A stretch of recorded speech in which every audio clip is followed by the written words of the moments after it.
So how do you guys feel going into this one now? Well, we feel that we have our control our own destiny, and we have our, we can control our own fate. And this is the next game. We want to win it, and so that we can win the conference, have a shot to win the conference. Now, you guys played these guys last year. It was a good game. What is it about this team that's so strong? Well, they are a very physical team, and they don't beat themselves. They execute both sides of the ball. They're very well coached. We made some plays in the special teams last year that changed the momentum of the game, and they're making those type plays this year. So they played Ohio State tough, and they played Missouri tough, and they're the best football team, I think, the most complete team that we played this year. Chase Hubbard, speaking of special teams, he's really come on 5 of 6 after that Missouri struggles.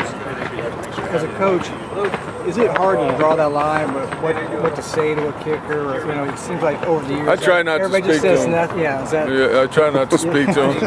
Try to just, encourage them. When they're struggling. I mean, nobody feels worse about missing a kick than a field goal kicker, so you don't need to say anything to them. I mean, is it like a gut feeling that you have, like to decide on something like that? Decide on whether to kick or not. I always have put him in the position. I mean, I don't really care if a kicker has missed or if he's made it.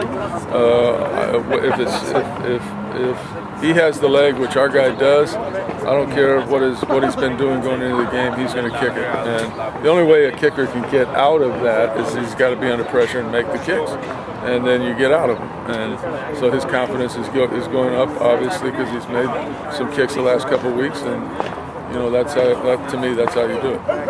Your inside receivers, are they always the ones who can be your most productive guys? Over the years, it's 50-50. This year, it looks like they're a little more productive inside, but I'd say over a 25-year period, a lot of it just depends on the players and the quarterback and how the defense was playing you. If you've got, if the defense is playing a lot of man-to-man, usually your outside guys, if they're good players, catch more balls. We get a lot of zones, so a lot of times the inside guys catch ball. When you've got an opponent that plays a tough non-conference schedule, like UCF having played Ohio State, how much do you watch their most recent games versus the games they played early on against the really tough national teams like that? We broke down all of them. Can you get things out of those games that you can't get out of the recent conference games? Well, they played them just like they played the conference games. I mean, so it's not like they played them any different. They did the same things. Their quarterback, they spread the field out against a couple teams a little bit more than they spread other teams. But I think that's more just on the defense that they were facing. Their running back had 4 touchdowns last week. Who does he remind you of, or what does he do that's so effective?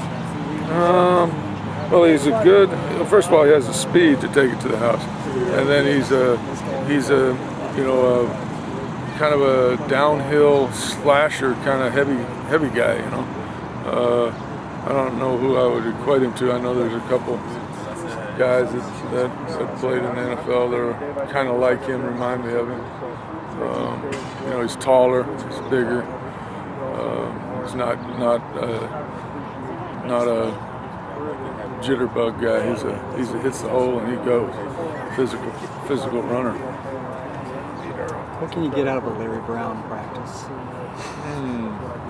Larry Brown, it was interesting watching him talk to the kids. That's what I was, looking at. He very, very intense, but his demeanor around the kids, I know that's why he has his success. The players will play for him. I mean, you were really for him coming here. Had you known him before? I know him. I watched him.